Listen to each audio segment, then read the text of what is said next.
An unusually cold winter storm that's forecast to bring snow to the hills surrounding San Francisco and Los Angeles this week could make for some picturesque moments but won't end California's historic drought. The storm is expected to kick off several weeks of cooler, wetter weather after a month of mostly dry conditions. The systems won't bring the sort of deluges seen at the start of the year, when a series of atmospheric rivers drenched California with heavy rain and deep snow, making a dent in the state's prolonged drought, while triggering mudslides, floods, and evacuations and killing at least 20 people. "I don't think we're going to completely step out of drought," said Brad Rippey, author of the U.S. Drought Monitor that maps conditions across the country. "Some parts of the state will enter the dry season in drought, but it's going to be reduced from what we currently see.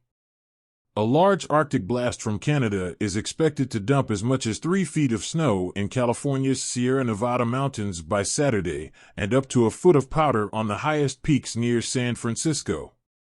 That storm will be followed by a couple of other colder weather systems at the end of February and early March," said Michael Anderson, state climatologist for the California Department of Water Resources.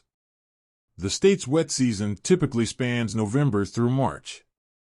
We are getting some additional precipitation, which is very helpful," Anderson said. "February isn't a complete bust.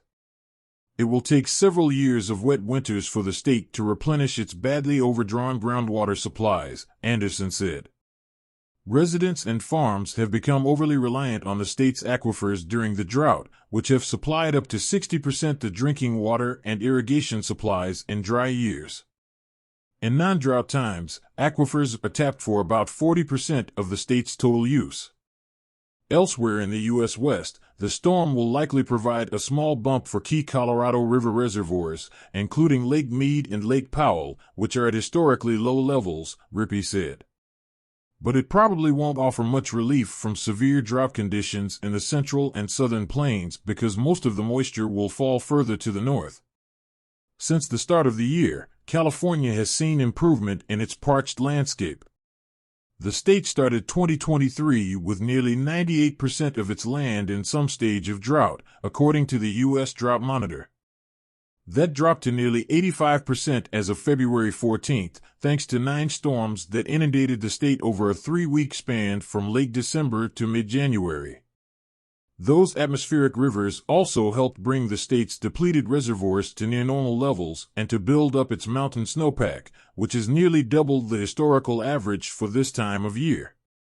This week's storms in California will add to the already impressive snow in the Sierra Nevada and help it stick around longer once the summer arrives. Last year, the state started January with a healthy Sierra snowpack, only to see it melt in a warm, dry February and March. The state's snowpack typically supplies about a third of its water needs. "It's looking like we're going to hold onto this snowpack for a pretty long time, fingers crossed," said Andrew Schwartz, manager of the Central Sierra Snow Lab, which studies California's mountain snows from a site near Lake Tahoe. "The snowpack at the lab today holds about 60% more water than it did a year ago, and the coming storms will add to it. It's safe to say we've beat last year's curse of starting out great and then tapering off," Schwartz said.